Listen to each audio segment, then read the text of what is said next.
préfet qui animera cette réunion d'information. Pour nous, c'est toujours important au niveau de la population d'être informé.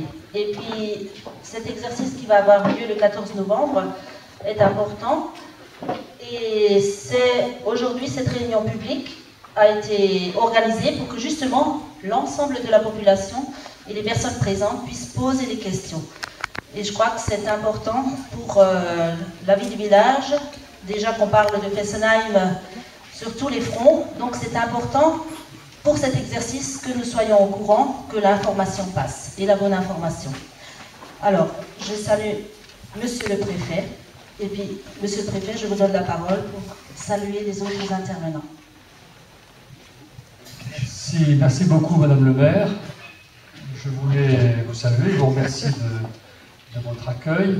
Saluer aussi Monsieur Habib, le vice-président du Conseil général, par ailleurs président de la CLIS, et vous remercier également d'être là.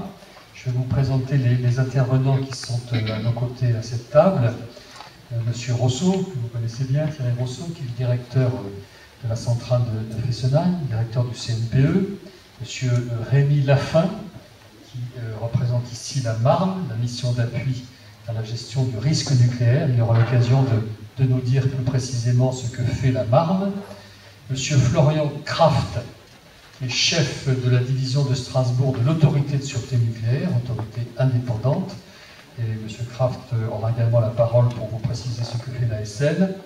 Monsieur Jean-Christophe Schneider, immédiatement à ma gauche, qui est chef du site PC, service qui dépend de la préfecture, site PC, service de défense et de protection civile. Voilà, et merci à tous d'être là. Donc quelques mots sur la façon dont va se dérouler cette réunion. Bien sûr, avant de laisser la place aux questions-réponses, je laisserai la parole à monsieur Lafin, qui représente la Marne, la mission d'appui à la gestion du risque nucléaire. Ensuite, pour l'ASN, monsieur Kraft prendra la parole sur l'autorité de sûreté nucléaire. Monsieur Schneider présentera précisément les objectifs et les modalités de déroulement de l'exercice. Tout ça dans des présentations relativement brèves pour qu'ensuite on ait le temps nécessaire pour débattre et pour répondre à vos questions. Et monsieur Rosso, pardon, excusez-moi, je reprends ce que j'ai dit. La Marne, ensuite la SN, ensuite monsieur Rosso pour la centrale et pour EDF, enfin monsieur Schneider, et après les questions-réponses, pardon, de cette imprécision. Alors, avant de laisser la parole aux représentants de la Marne, je voulais, moi, vous dire un certain nombre de choses en introduction. D'abord, premier point, pourquoi faisons-nous un exercice aujourd'hui? Je pense que vous connaissez la réponse. Nous avons une obligation face à tout établissement dangereux, quel qu'il soit, à tout établissement qui présente des risques, ou tout établissement sensible, quel qu'il soit.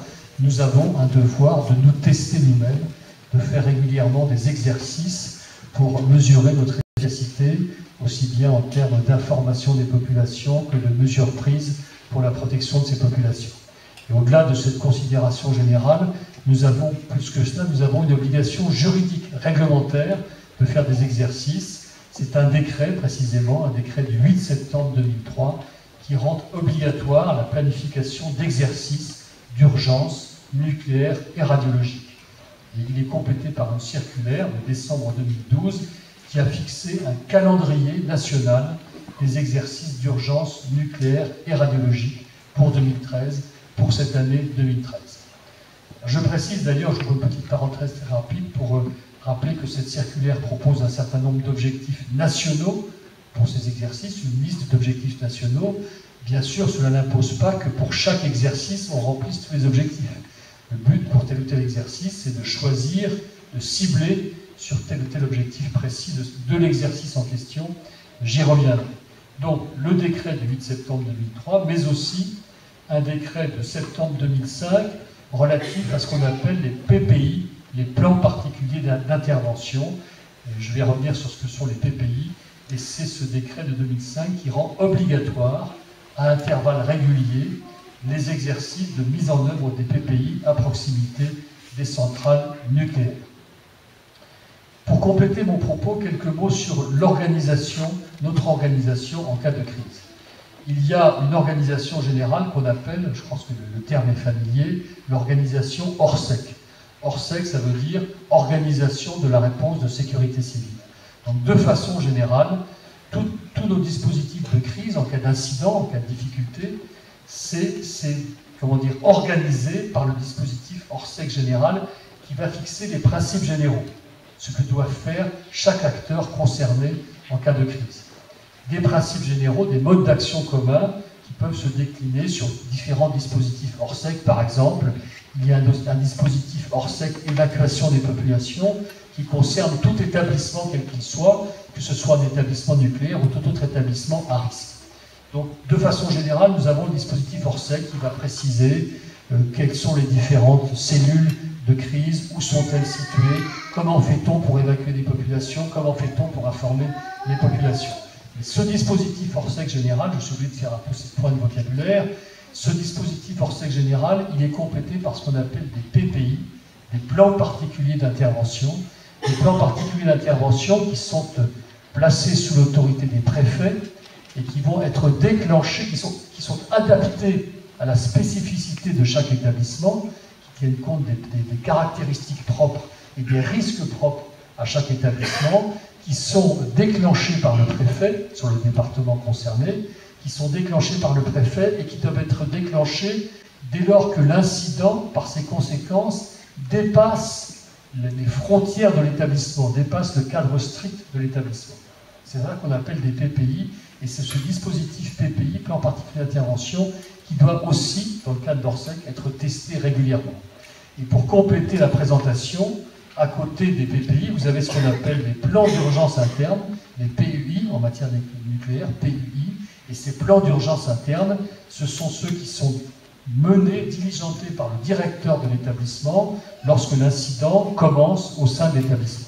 Je ne sais pas si je suis clair, mais je crois que c'est important d'avoir ces notions en tête. PUI, c'est le plan d'urgence qui est mené, qui est dirigé, qui est déclenché par le chef de l'usine, le responsable de l'établissement. Dès lors que l'incident, par ses conséquences, va dépasser les frontières de l'établissement, on va passer en phase PPI, PPI qui est déclenché et qui est mené, qui est sous l'autorité du préfet du département concerné. Je crois que c'était important de rappeler ces points. Alors, ayant dit cela, quel est le cadre, ayant rappelé l'objectif de l'exercice, notre obligation de faire de l'exercice, quel est le cadre général? Qu'est-ce qu'on essaye, qu'est-ce qu'on va essayer de faire à cet exercice que nous menons le 14 novembre prochain? Eh bien, c'est de mesurer l'efficacité du PPI, du plan particulier d'intervention de la centrale de Fessenheim. C'est donc un exercice de sécurité civile qui doit nous permettre de tester l'efficacité, la rapidité de notre système d'information des populations, de notre système de protection des populations à l'extérieur de la centrale. Combien de temps mettons-nous? Quelle est l'efficacité de ce système? Est-ce que nous sommes bons ou mauvais? L'ensemble des acteurs concernés en cas de déclenchement d'un PPI concernant la centrale de Fessenheim.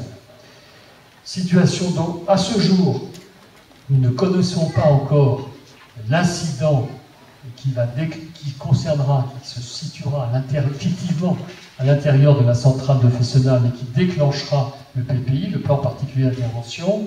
Ce que nous savons, c'est qu'il y aura création dans le cadre de cet exercice de cet incident, que par conséquent, le préfet du Haut-Rhin sera amené à déclencher le PPI, donc amené à activer les différents centres de commandement, le centre opérationnel départemental à la préfecture, à Colmar, mais aussi un poste de commandement de terrain, un poste de commandement opérationnel qui se situera au régiment de marche du Tchad, à Millenheim, et qui devra, le préfet devra, et c'est cette efficacité-là qu'on veut mesurer, devra mettre en œuvre les dispositions du PPI en termes d'alerte, d'information des populations, mais aussi de protection des populations sur le périmètre concerné. Et par convention d'exercice, on a pris la décision de raisonner, en tout cas dans un premier temps, sur un périmètre de 2 km autour de la centrale.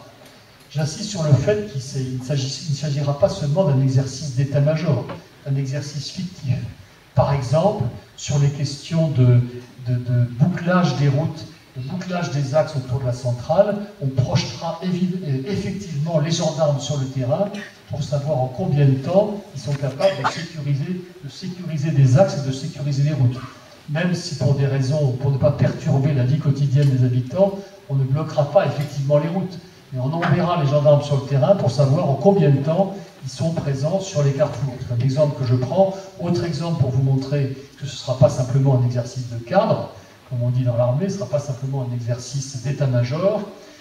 S'agissant de la protection des enfants dans les établissements scolaires, on a vu ça avec l'éducation nationale, on procédera effectivement à la mise à l'abri des enfants dans les différentes classes concernées. Donc on va assez loin, voyez-vous, dans la mise en œuvre de nos moyens pour bien vérifier la rapidité et l'efficacité ou non de cette mise en œuvre.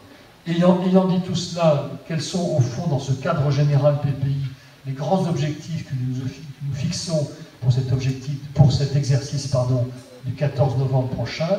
Premièrement, combien de temps et quelle efficacité pour alerter et informer les populations? Combien de temps et quelle efficacité pour protéger ces populations proches de la centrale?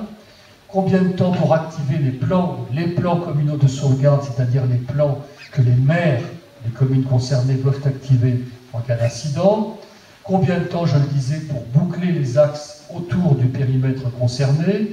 Combien de temps et comment fait-on et quelle efficacité pour notre réseau de mesure de la radioactivité autour de la centrale en cas d'incident?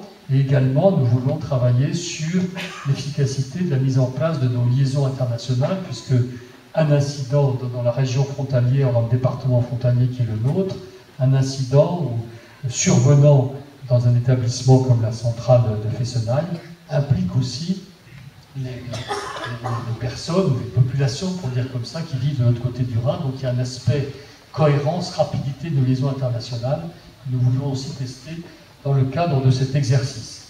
J'ajoute, pour conclure mon introduction générale un peu trop longue, j'ajoute que nous avons évidemment beaucoup d'acteurs qui seront concernés par cet exercice. Il y a bien sûr l'autorité de sûreté nucléaire, autorité indépendante, il y a tous les services de l'État concernés, la Marne que je citais, la préfecture, les pompiers, la gendarmerie, les directions spécialisées de l'État, par exemple la direction départementale des territoires, la direction de la protection des populations, donc tous les services de l'État concernés, mais aussi bien sûr les collectivités locales, et notamment au premier chef les maires, et Madame le maire de Fessenheim, mais aussi bien sûr EDF, le directeur de la centrale, et au-delà, ça impliquera un incident de cette nature, implique forcément aussi la direction nationale d'EDF avec laquelle nous serons aussi en liaison. Donc j'insiste sur le fait que nous mobilisons pour cet exercice. C'est un gros travail, mais c'est comme ça qu'il faut faire si on veut que cet exercice soit efficace et qu'on en tire les bonnes leçons. Nous mobilisons tous les acteurs, tous les partenaires qui sont concernés, et j'allais dire aussi, nous mobilisons les populations. Les populations concernées qui, après alerte, souhaitent se mettre à l'abri, ce n'est pas une obligation, mais elles pourront le faire, de même que les enfants des écoles ou de l'école concernée connaîtront une phase temporaire de mise à l'abri. Voilà ce que je voulais dire en introduction. Encore une fois, c'est important pour nous de faire cet exercice, et c'est encore plus important ensuite de débriefer, comme on dit, de faire un retour d'expérience et de voir les points où nous pouvons nous améliorer. Voilà ce que je voulais dire en introduction. Je vais maintenant, si vous voulez bien, laisser la parole au représentant de la Marne, à M. Rémi Lafin.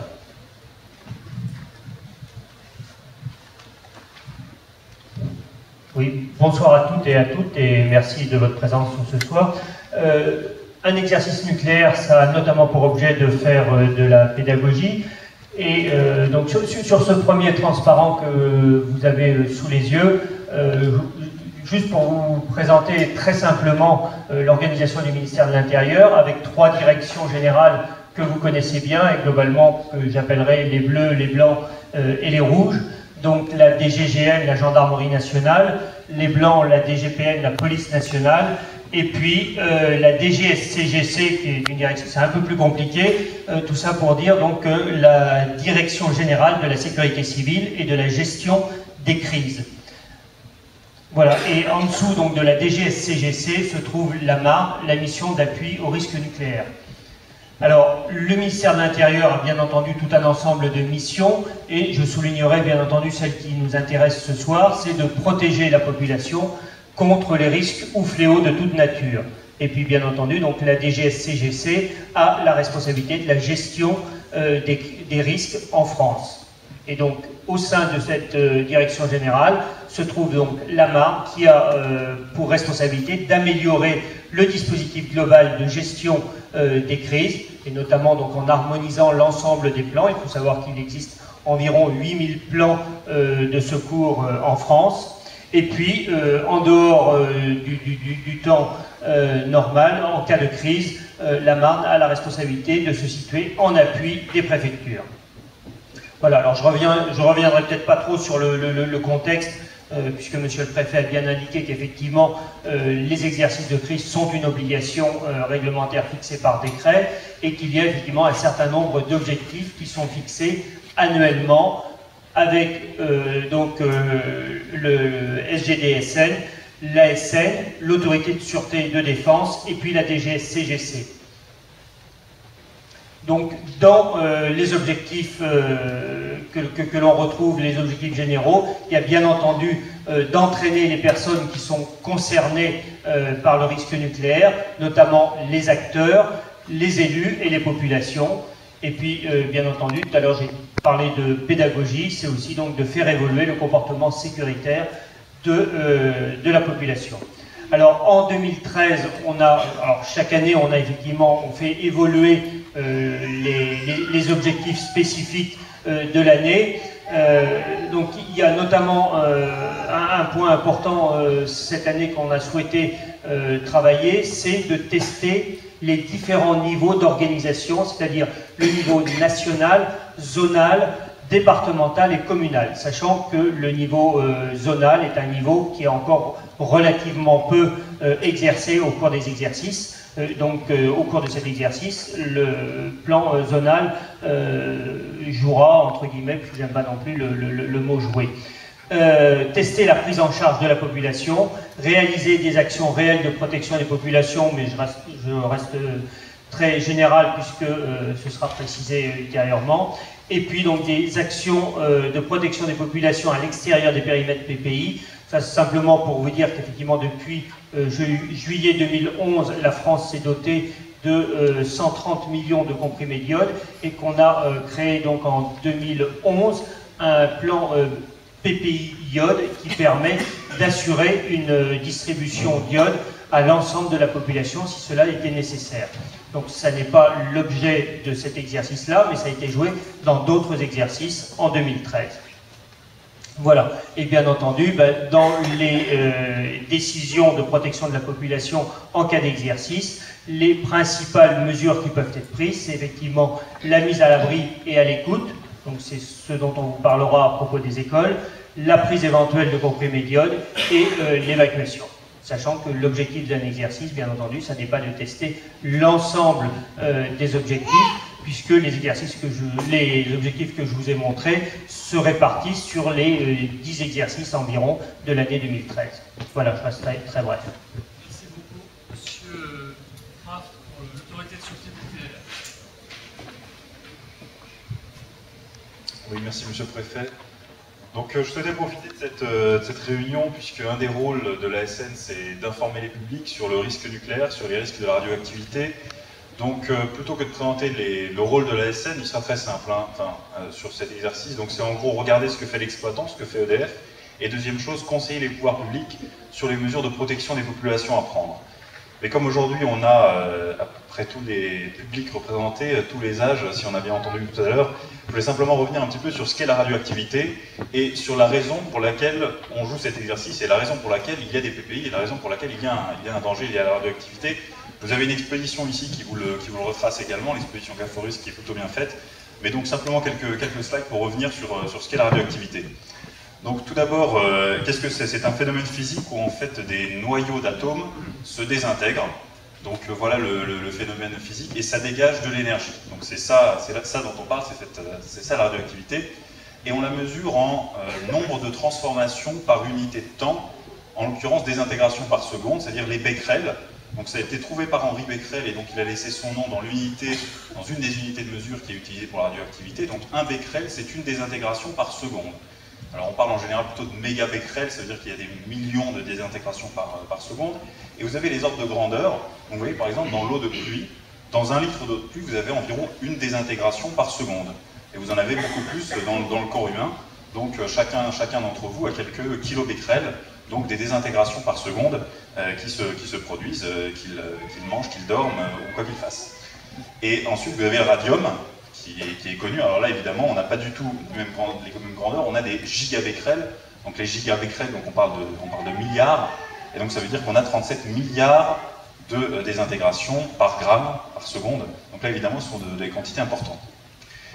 Donc il y a 3 types de rayonnements, c'est assez simple à retenir. Il y a les rayonnements alpha qui peuvent être retenus très facilement par une feuille de papier, des bêta qui peuvent être retenus par une feuille d'aluminium, et puis enfin les gamma, et là il s'agit et les X, mais surtout les gamma, ce sont des photons, donc des particules comme les particules lumineuses, pour lesquelles il faut des dispositions beaucoup plus importantes pour les retenir. Alors ensuite, la désintégration radioactive conduit à ce qu'au fil du temps, comme vous avez au début une certaine quantité d'atomes qui doivent se désintégrer, bien au bout d'un certain temps, vous avez la moitié qui s'est désintégrée, et puis sur la moitié qui reste, au bout d'un certain temps, elle s'est nouveau désintégrée. Et donc en fait, si vous avez une certaine quantité de matière radioactive, au cours du temps qui passe, certes elle va rayonner, mais elle va aussi décroître en quantité. Vous aurez de moins en moins de particules radioactives, et donc ça conduit à ce qu'on appelle une décroissance exponentielle de la radioactivité qui est présente dans un certain échantillon. Et donc, ce qui est important de savoir, c'est la durée au bout de laquelle on va avoir à peu près plus que la moitié de radioactivité pour une certaine particule. Pour certaines particules, ça va être quelques secondes, donc ça veut dire que vous avez une quantité où quelques secondes, elle est plus radioactive du tout. Et puis pour d'autres, comme par exemple l'iode, qui très concrètement fait partie des éléments qui sont rejetés en cas d'accident nucléaire, c'est une période de 8 jours, donc ça veut dire qu'au bout de 8 jours, vous n'en avez plus que la moitié, au bout de 16 jours, plus qu'un quart, au bout de 24 jours, plus qu'un huitième, et ainsi de suite. Donc au bout d'un mois, il n'y a quasiment plus d'iode. En revanche, vous avez d'autres radionucléides, tels le césium. Le césium, c'est 30 ans. Donc là, si vous avez du césium qui est rejeté, eh bien pendant 30 ans, vous avez encore au moins la moitié de la quantité. Pendant 60 ans, vous en avez encore au moins un quart. Donc pour le césium, ce sont des durées beaucoup plus longues. Et puis ensuite, vous avez par exemple l'uranium-238, pour lequel il s'agit de milliards d'années. Et donc pour le césium et pour l'iode, qui sont ici marqués en bleu, qui sont des éléments, des produits de fission d'uranium, des éléments qui sont présents dans les centrales nucléaires. Donc là, vous avez des durées déjà très variées. Voilà, donc qu'est-ce qui se passe dans une centrale nucléaire? En gros, vous avez une réaction de fission en chaîne, donc vous avez une réaction soutenue de fission nucléaire, donc avec des noyaux d'uranium qui sont fissurés et qui donnent donc des produits de fission.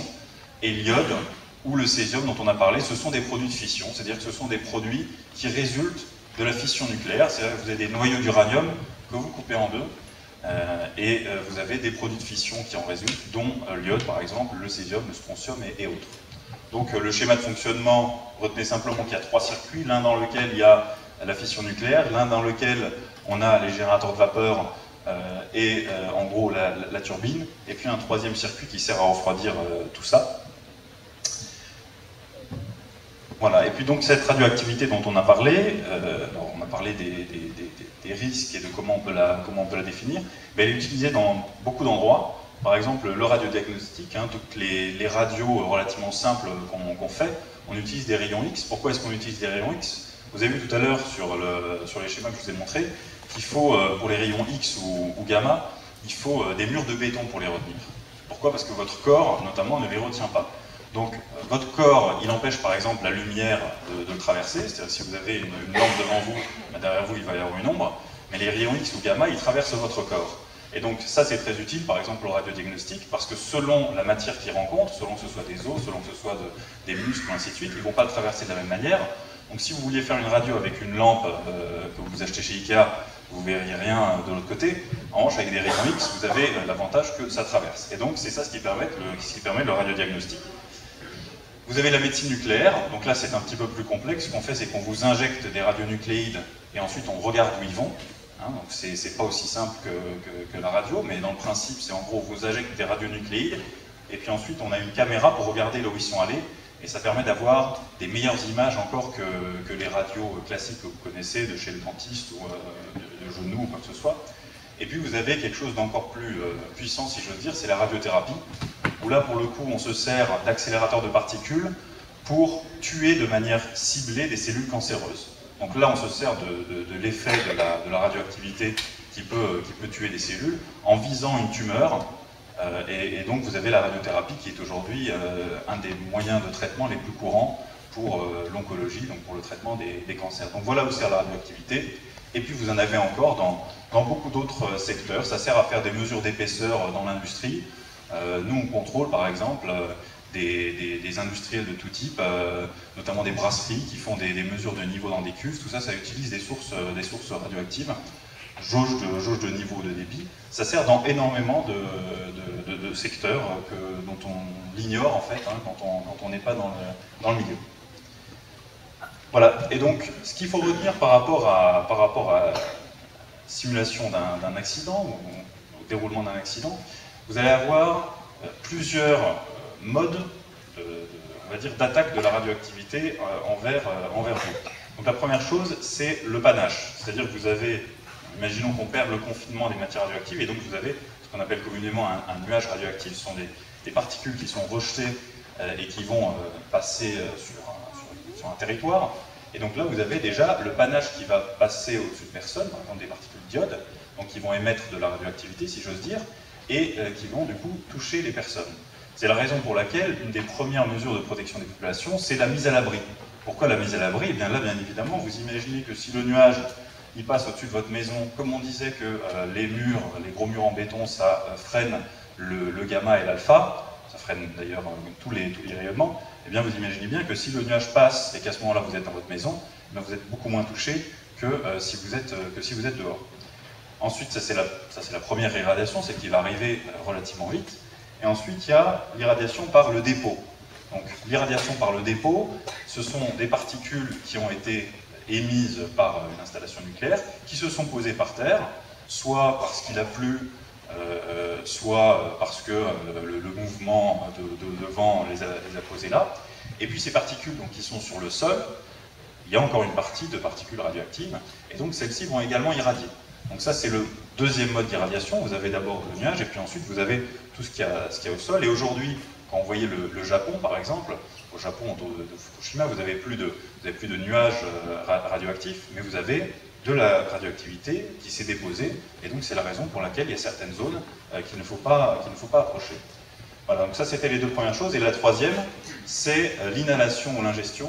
Juste revenir là. Voilà, c'est l'inhalation ou l'ingestion de produits contaminés. Donc là, on est encore sur notre grandeur de temps. Hein. Si vous avez par exemple le nuage qui passe sur un potager, qui va contaminer les produits, et ensuite, si vous ingérez les produits, vous allez avoir de l'ingestion de matières radioactives. Mais ça, ce sont les voies d'exposition. Et dans le cadre d'un exercice de crise, là, avec la phase réflexe, la phase rapide du PPI, c'est clairement le premier, essentiellement la première voie qui est regardée, c'est-à-dire le panache. Comment se protéger vis-à-vis du panache. Ensuite, tout ce qui est aliments et ingestion sont des choses qui se font sur le plus long terme, dans ce qu'on appelle aussi la gestion post-accidentelle, mais c'est pas ça qu'on cible sur les 24 premières heures. Voilà, et donc la dose dont on parle, qu'est-ce que c'est que la radioactivité? Alors elle est très dure à mesurer parce qu'on ne la voit pas, on ne la sent pas, on ne l'entend pas. Simplement, si on peut retenir ça avec des images très très simples, je vous ai parlé tout à l'heure du becquerel. Le becquerel, c'est le nombre de désintégrations par seconde. Donc on peut imaginer ça comme l'idée que vous êtes sous un arbre, et puis vous avez des pommes qui tombent. Et donc le becquerel, c'est le nombre de pommes qui tombent par seconde ou par heure, mais on va dire voilà, le nombre de pommes qui tombent par heure.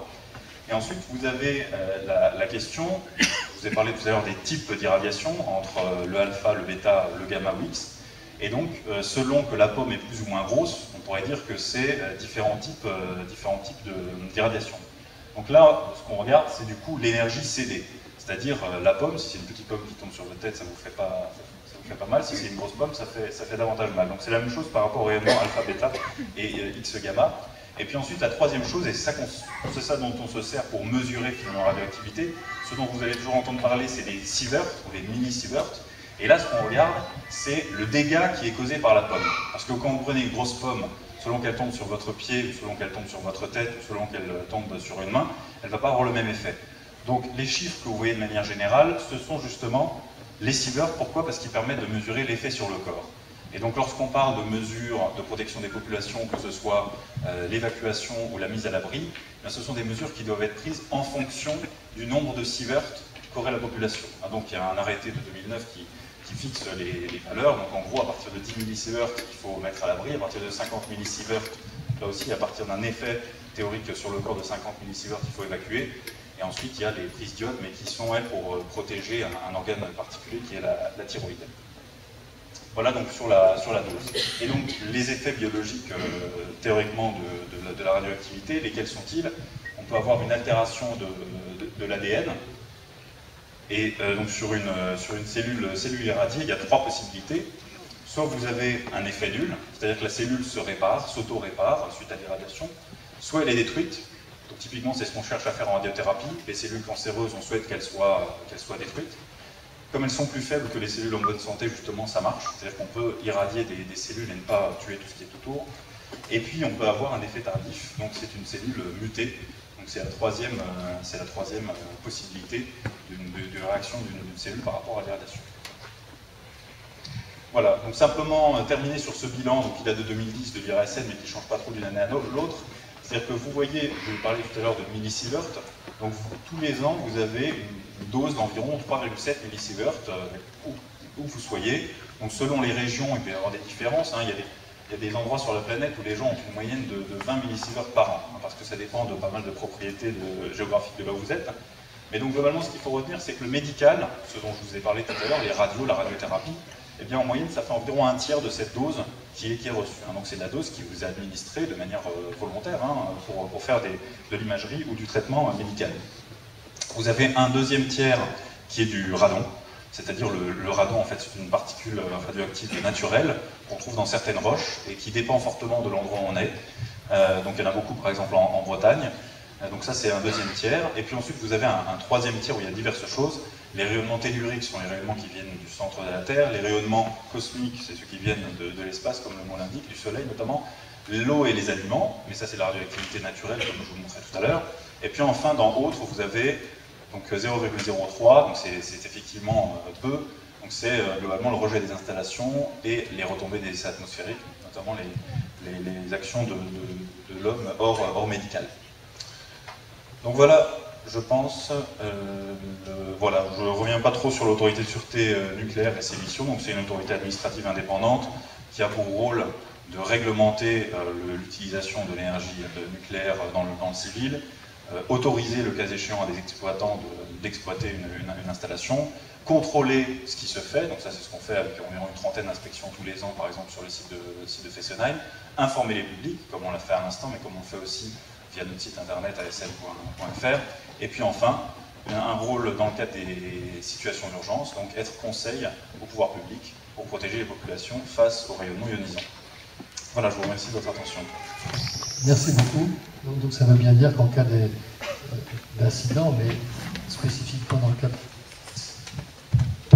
cas de l'exercice qui aura lieu dans un mois maintenant, l'autorité de sûreté nucléaire sera présente pour jouer le rôle qu'elle devrait jouer en cas d'incident, à la fois de vérifier que les bonnes mesures sont prises en matière de protection des populations et de conseiller le préfet et l'autorité administrative dans la gestion de la crise.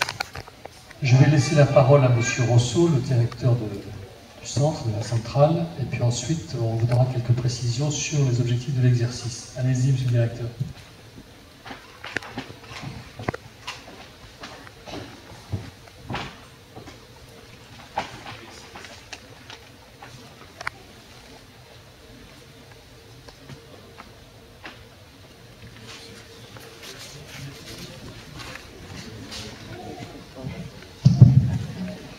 Excusez-moi pour ce contretemps. Je vais vous présenter effectivement quelques éléments clés concernant la centrale. Donc, la centrale de Fessenheim, elle a été couplée pour la première fois en fait en 1977, les deux réacteurs la même année. Elle est équipée de deux réacteurs REP, c'est-à-dire ce sont des réacteurs à eau pressurisée, d'une puissance chacun délivrée de 900 MW électriques sur le réseau. Et elle produit en moyenne 10 à 12 TWh, donc ce sont des milliards de kilowattheures. Donc, ce qui représente finalement une quote-part de la consommation alsacienne assez importante, à peu près les 3/4. Et puis ça représente effectivement 1000 salariés, si j'intègre à la fois les salariés permanents de la centrale EDF, qui sont des salariés EDF, et puis les prestataires permanents. Alors, je ne vais pas m'attarder sur le transport d'après, parce que j'ai vu qu'il y avait l'équivalent sur la présentation de M. Kraft. Je vais m'arrêter quand même sur celui-là. Donc, finalement, c'est une partie du slide précédent. Concrètement, c'est l'ensemble type bâtiment réacteur. Et pourquoi je fais un zoom là-dessus? Tout simplement pour dire, certes, il y a 3 circuits différents, mais en plus de cela, quand on regarde à l'intérieur de l'enceinte du bâtiment réacteur, nous avons en fait 3 barrières qui permettent d'avoir une séparation entre l'élément combustible utilisé, qui est de l'uranium, et puis l'environnement extérieur dans lequel nous sommes actuellement. Donc nous avons 3 barrières. La première barrière, c'est le gainage du combustible. Toutes les pastilles du combustible sont introduites dans des tubes étanches, donc ça c'est la première barrière. La deuxième barrière, en fait, c'est ce que nous appelons le circuit primaire principal, que constitue d'ailleurs la cuve du réacteur, et vous la voyez dessinée ici, les tuyauteries de connexion entre les différents composants, c'est les éléments jaunes, et puis bien sûr la partie en fait pressurisée, ou la partie interne du générateur de vapeur, qui est bien sûr isolée de la partie dite secondaire ou non nucléaire de l'installation. Donc 3 barrières qui permettent finalement de s'éloigner, de mettre des barrières physiques entre les pastilles d'uranium utilisées comme combustible et la partie extérieure. Alors, au-delà de cette présentation schématique, en fait, juste à rappeler, mais je vais faire très très court, en fait, la défense en profondeur, c'est comme c'est le terme utilisé, se prévoit dès la conception. Donc c'est pour ça que à la conception de nos installations, parce que les réacteurs de Fessenheim sont identiques à quelque chose près à l'ensemble de la filière nucléaire française que constituent les réacteurs repressurisés. Donc nous avons le concept de la défense en profondeur, c'est-à-dire que pour jouer un rôle de sûreté, vous avez plusieurs matériels redondants. Donc nous avons notamment 2 voies, voie A, voie B, chacun devant assurer 100% du rôle qu'il doit jouer en toute situation, et bien sûr en situation incidentelle ou accidentelle. Nous jouons aussi sur la diversification, c'est-à-dire les différences technologiques quant au matériel pour éviter des problématiques de mode commun, notamment. Et bien sûr, on joue sur la séparation physique pour éviter, par exemple, qu'un départ de feu ou un incendie sur une voie de sûreté ne se propage pas sur la voie d'à côté. L'objectif étant qu'à tout moment, chaque matériel puisse jouer son rôle. Alors ça, c'était ce qui était prévu à la conception, mais depuis 1977, nos installations en fait, sont régulièrement plus que modernisées. Elles sont renforcées en termes de sûreté. C'est le cas notamment à l'occasion des listes décennales. Tous les 10 ans, nous faisons une liste décennale qui constitue un réexamen de sûreté. Un réexamen de sûreté, c'est un step en avant en termes de sûreté qui permet à nos installations finalement d'intégrer la meilleure connaissance disponible sur les risques du moment. C'est ce qui fait que la centrale qui produit aujourd'hui sur le réseau français n'est pas tout à fait la même que celle qui a été couplée pour la première fois au réseau en 1977. Elle a été bien sûr modernisée, mais surtout renforcée au regard des visites décennales. Et c'est sur cette base-là que l'autorité de sûreté nucléaire donne un avis sur la poursuite d'exploitation possible pour des années supplémentaires. Oui. Oui, merci. Donc, ça, c'est une thématique en fait qui est valable tout le temps, que ce soit en exploitation ou bien sûr incidentelle et encore mieux accidentelle. Il faut savoir que sur la centrale de Fessenheim, comme sur l'ensemble des centrales du port français, nous disposons des simulateurs. Donc là où vous avez la photo du simulateur, le simulateur c'est la copie conforme de la salle de commande qui pilote les réacteurs, sauf que derrière vous n'avez pas un réacteur, vous avez un simulateur. Et c'est là-dessus que nous entraînons, nous qualifions l'ensemble de notre personnel, et c'est notamment là-dessus que sera testé le scénario qui nous amènera à déclencher le plan d'urgence interne, tel que l'a précisé M. le Préfet tout à l'heure, qui est la crise interne, et sur laquelle viendra se greffer la logique de protection des populations, prise en compte par le plan particulier d'intervention sous autorité du Préfet. Et donc, pour arriver à faire ça en toute situation normale, accidentelle, en fait, nous investissons beaucoup, au-delà de ces outils de simulation, sur des temps de formation. Vous voyez, on a 770 salariés EDF, donc 104 000 heures de formation, ça ce sont les chiffres 2012, ils sont à minima aussi ambitieux de 2013, donc si vous faites le rapport, ça fait effectivement un nombre de formations très très important, à la fois sur les chantiers écoles ou sur le simulateur. Je vais juste donner un exemple. voyez, pour être habilité à conduire un réacteur, en fait, ça prend entre 2 et 4-5 ans. Ça dépend de la formation initiale, parce que nous avons deux types de profils, soit des ingénieurs diplômés d'école, et donc un ingénieur diplômé d'école, la première chose qu'il fait, c'est retourner à l'école quand il rentre chez nous, pour se former au fonctionnement de nos installations, et il est habilité en général au bout de 2 ans. Et on a d'autres profils qui sont soit des Bac plus 2 ou licence professionnelle, Bac plus 3, qui eux nécessitent un temps de formation un peu plus important qui peut aller de 4-5 ans à peu près. Voilà à peu près les durées de formation qui vous permettent d'obtenir le titre d'habilitation qui garantit la capacité de l'opérateur à gérer en toute situation normale, incidentelle et accidentelle un réacteur nucléaire. Alors, le plan d'urgence interne, donc M. le Préfet l'a dit en introduction, c'est l'organisation dite de crise qui permet au site concernant, en l'occurrence à Fessenheim, de gérer tout type de situation. Donc c'est une organisation qui est de fait mobilisable du 1er janvier au 31 décembre, 7 jours sur 7 et bien sûr H24. Et l'objectif c'est que cette organisation puisse être mobilisable dans un temps très très court. D'ailleurs, tout le personnel d'astreinte habite dans une zone d'astreinte, ils n'ont pas le choix de s'installer en fait où ils veulent, ils ne peuvent pas être à 2 heures de route à Strasbourg, par exemple, c'est pas possible. Enfin, il n'y a peut-être pas 2 heures de route, bien qu'il y ait des travaux en ce moment, mais en tout cas, un salarié de la centrale Fessenheim qui est l'astreinte ne peut pas habiter à Strasbourg parce que le délai de mobilisation n'est pas conforme à l'organisation de crise qui, par ailleurs, est soumis au contrôle de l'autorité de sûreté nucléaire. Alors, certes, le 14 novembre, on va gérer l'exercice PUI-PPI. On va effectivement faire l'accossage entre les deux structures de crise, mais nous, notre PUI, notre plan d'urgence interne, on le teste régulièrement, en fait c'est 5 à 6 fois par an. 5 à 6 fois par an, on teste un scénario accidentel sur simulateur et on mobilise les équipes d'astreinte, donc qui vont s'entraîner à jouer des scénarios qui sont bien sûr différents, c'est pas les mêmes, l'objectif étant de maintenir une capacité d'action efficace dans les meilleurs délais, dans les situations normales, mais ça c'est pour être habilité, mais c'est surtout incidentel et accidentel. Voilà. Il y a aussi des partenariats en fait très très marqués. Alors je crois qu'il y a les représentants des pompiers, donc c'est des exercices que l'on fait régulièrement avec eux. D'ailleurs, il y avait un exercice ces derniers jours sur site, et donc ça c'est des choses que l'on fait régulièrement. Il y a bien sûr des conventions dans les hôpitaux, la préfecture, ce soir c'est un exemple très concret, mais aussi des partenaires industriels, par exemple le GIU Entra, c'est une entité, un GIE, un groupement d'intérêt d'entreprise qui regroupe Areva, EDF et le CEA, l'objectif étant de développer des outillages qui sont en capacité d'évoluer en milieu hostile, d'ailleurs des matériels que le Japon n'avait pas pour gérer les conséquences de l'accident de Fukushima. D'ailleurs, c'est ce type de matériel qui ont pu être prêtés à nos collègues japonais. Alors, le plan d'urgence interne, en fait, c'est un simulateur, je l'ai dit tout à l'heure, pour jouer l'exercice, mais le PUI, c'est bien sûr des équipes d'astreinte, mais c'est surtout des locaux de crise. Nous avons, sur le site de Fessenheim, plusieurs locaux de crise. Donc il y a d'abord la salle de commande, la vraie, sur la tranche qui serait actuellement en situation d'événement sûreté.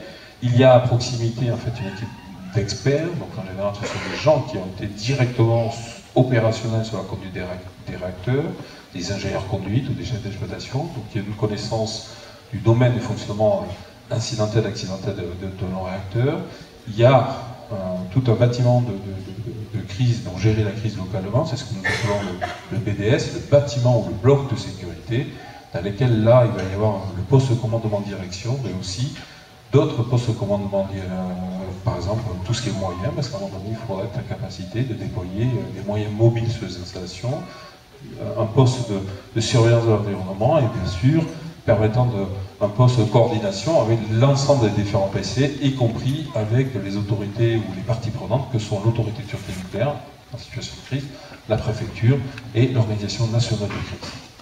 Alors, justement le parallèle, donc en situation de PUI, PPI, puis je vais m'arrêter là, donc il y a finalement un miroir assez clair entre l'organisation locale, portée par le PUI, Monsieur le Préfet l'a dit tout à l'heure, en fait il est sous ma responsabilité, donc nous devons le déclencher. D'ailleurs, c'est pas il y a des critères très techniques à respecter en fait. Donc c'est pas uniquement sous l'appréciation du directeur de crise d'astreinte. Il y a des critères très techniques en fait qui nous amènent à déclencher le plan d'urgence interne. Et donc il y a une direction de crise, différents PC, et vous avez le miroir avec la partie PPI sous l'autorité du préfet. L'objectif étant que le préfet effectivement gère les conséquences sur l'environnement local et les populations. J'en ai terminé.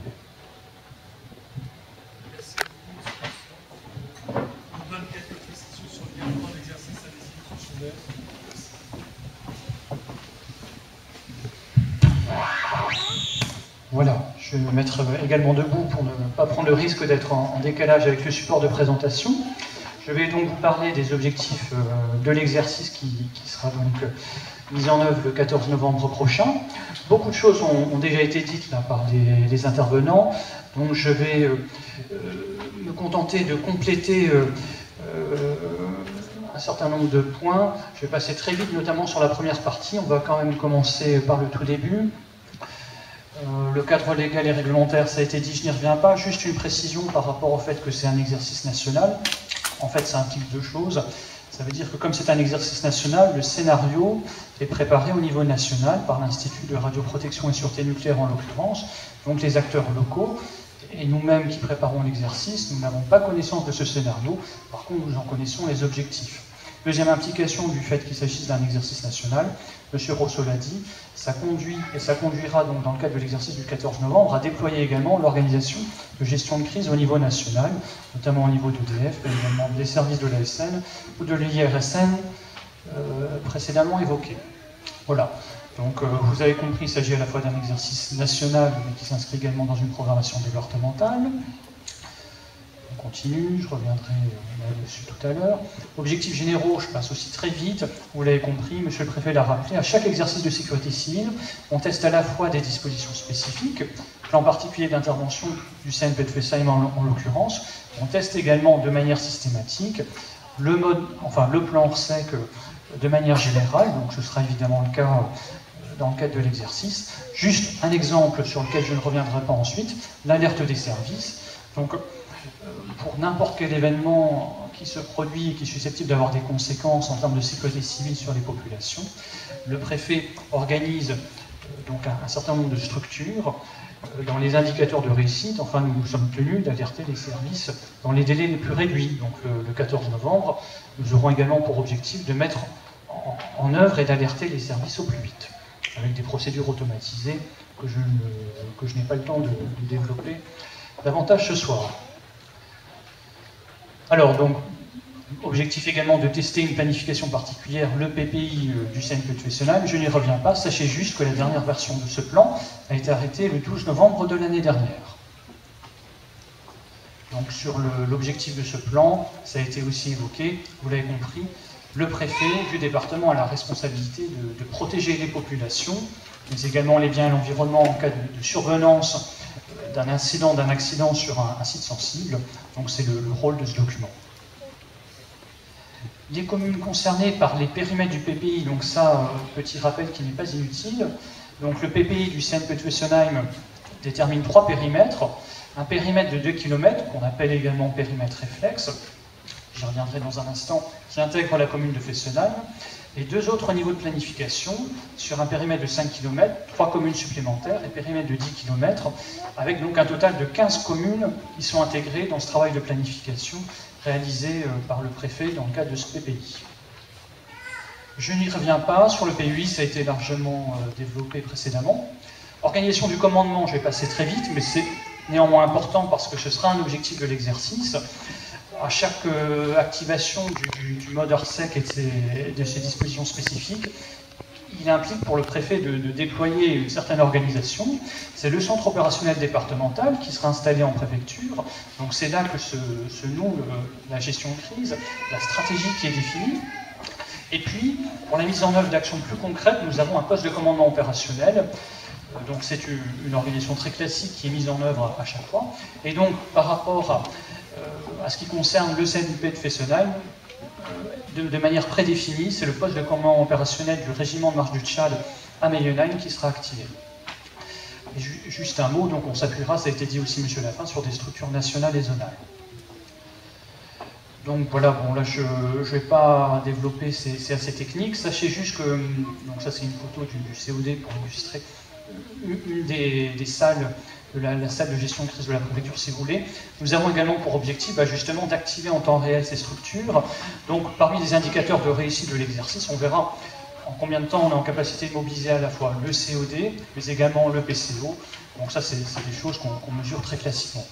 Alors, j'en arrive aux objectifs qui sont les objectifs qui ont été retenus dans le cadre du cahier des charges propre à l'exercice, donc qui ont été arrêtés avec le scénariste. Ça fait 6 mois qu'on travaille sur cet exercice maintenant, ça donne lieu à de nombreuses réunions.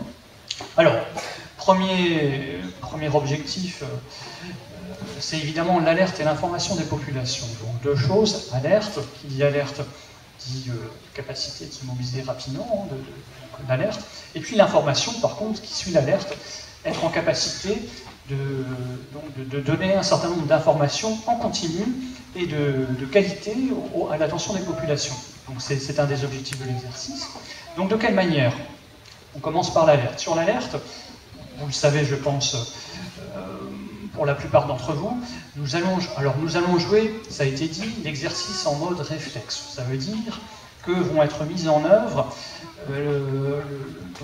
la phase réflexe identifiée dans le plan particulier d'intervention. Donc ça veut dire qu'on va être mises en œuvre des actions de manière automatisée, à savoir le déclenchement de la sirène d'alerte des populations de la commune de Fessenheim. Donc ce sera le début d'exercice et la première action visible par les populations de la commune, puisque vous allez entendre, à une heure qui n'est pas connue, mais qui sera dans le début de la journée, le déclenchement de cette sirène, qui signifie donc déclenchement du PPI. Par ailleurs, signal d'alerte complété par un autre système d'alerte des populations sur le banc communal de Fessenheim, c'est le système SAPRE, que vous devez connaître pour la plupart. Donc c'est un automate d'appel qui est déclenché par le CNPE, tout comme la sirène sur délégation du préfet, et qui a donc vocation à confirmer le signal d'alerte déclenché par la sirène. Donc c'est quelque chose qui sera également testé. Et puis, si besoin, le déploiement d'équipements mobiles d'alerte. Oh, c'est quelque chose qu'on va juste le remettre. J'aime bien insister là-dessus. Le signal national d'alerte, si vous l'entendez où que vous soyez, il est donc toujours déclenché selon la même modulation, c'est 3 fois 1 minute 41. Donc quand vous entendez ça, où vous voyez, ça veut dire que les autorités ont déclenché les mesures de protection des populations, donc ça signifie mise à l'abri, mise à l'écoute. Je vais y revenir dans un instant. Et puis vous aurez aussi, je le dis parce que dans le cadre de l'exercice, vous l'entendrez, un signal de fin d'alerte. Donc on peut supposer qu'en fin d'exercice, on aura également ce signal de fin d'alerte, un son de 30 secondes. Alors, sur les comportements attendus, on est déjà un petit peu sur les actions de protection des populations, qui dit donc audition de cette sirène d'alerte, dit mise à l'abri des populations. Donc c'est évidemment le premier réflexe qu'on attend des populations, c'est pour ça aussi qu'on communique en ce sens, c'est aussi le but de ces exercices, c'est de rappeler ces choses. Mise à l'abri, donc la mise à l'abri c'est rejoindre, comme c'est indiqué, un bâtiment clos, fermer les portes, arrêter les ventilations. Dans le cadre de l'exercice, ce sera testé de plusieurs manières.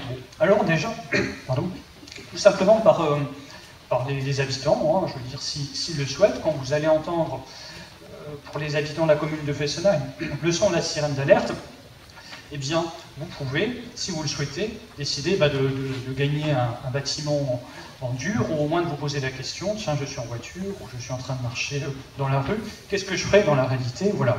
Donc c'est déjà pour provoquer un petit peu cette prise de conscience.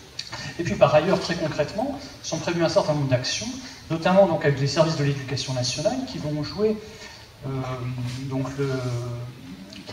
cette mise à l'abri par le déclenchement de leur plan particulier de mise en sûreté respectif.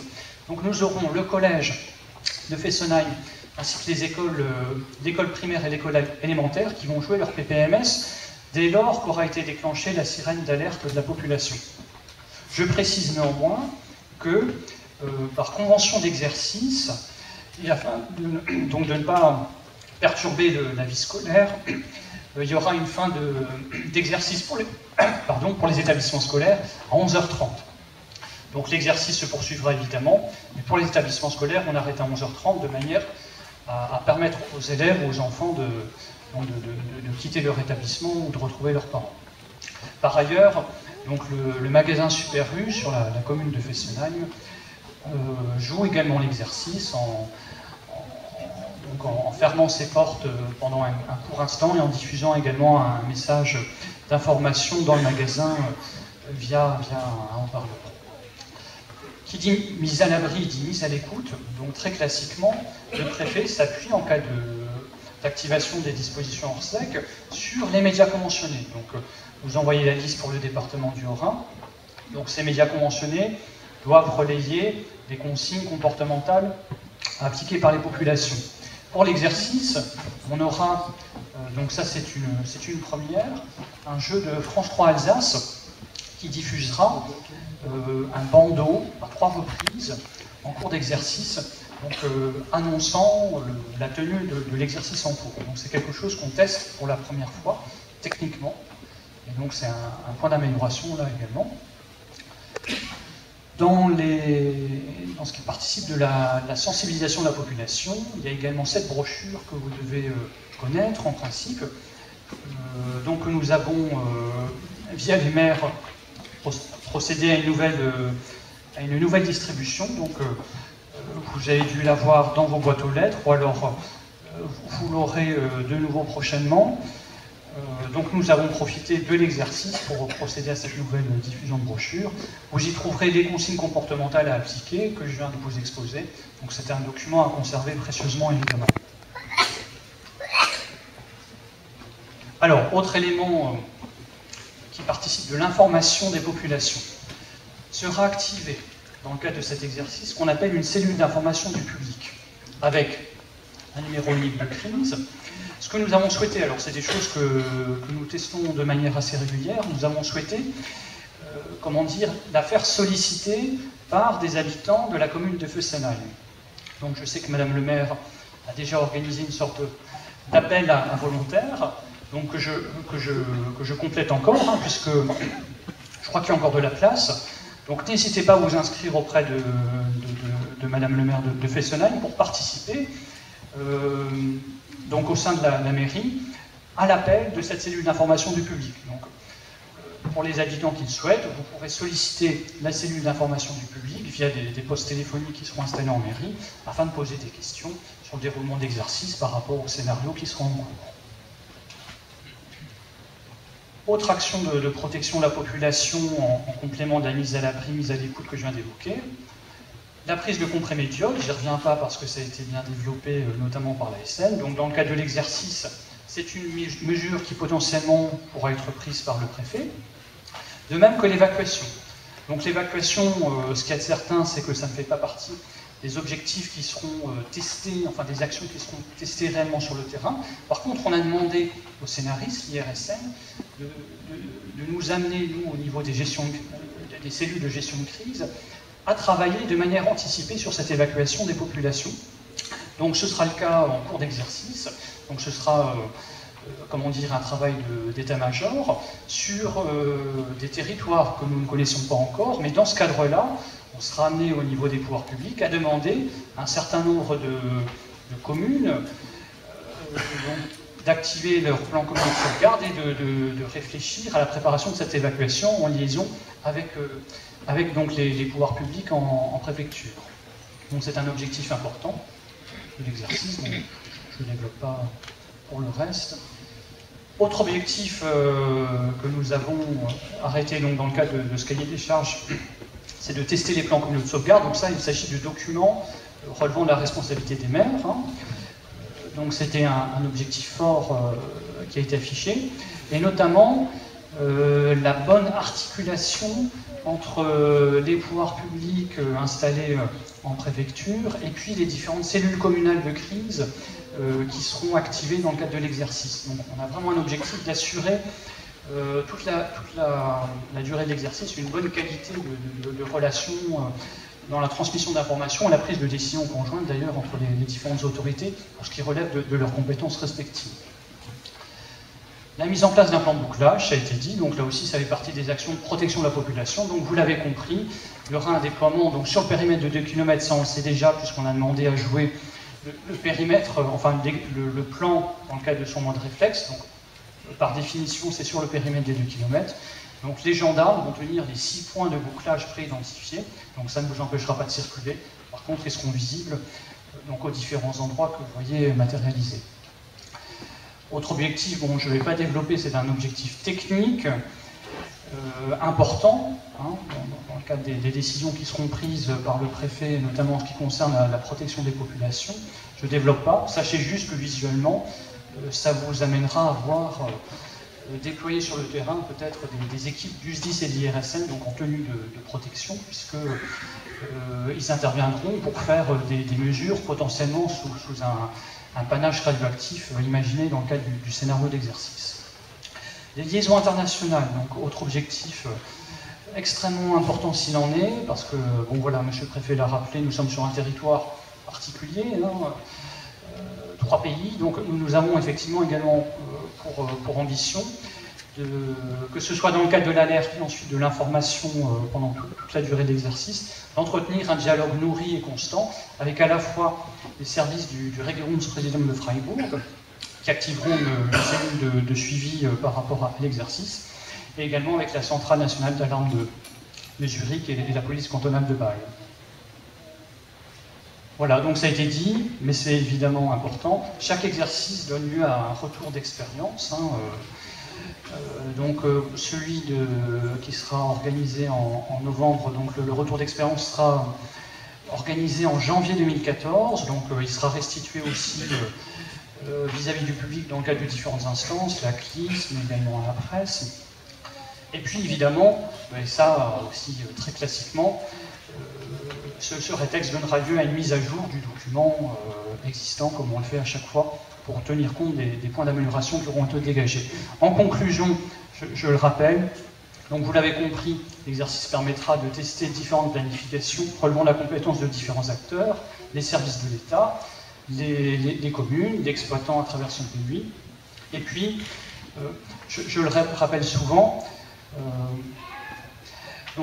cet exercice s'inscrit également dans une programmation d'exercices de sécurité civile départementale qui couvre une multitude de thématiques.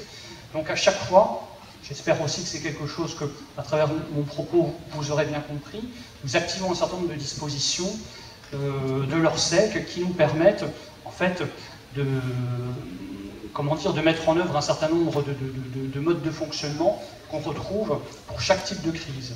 Donc là vous avez quelques photographies d'exercices qu'on a réalisés cette année. Et donc l'exercice du 14 novembre viendra compléter la liste de ce qui a déjà été réalisé cette année. Voilà donc pour la présentation de ces exercices.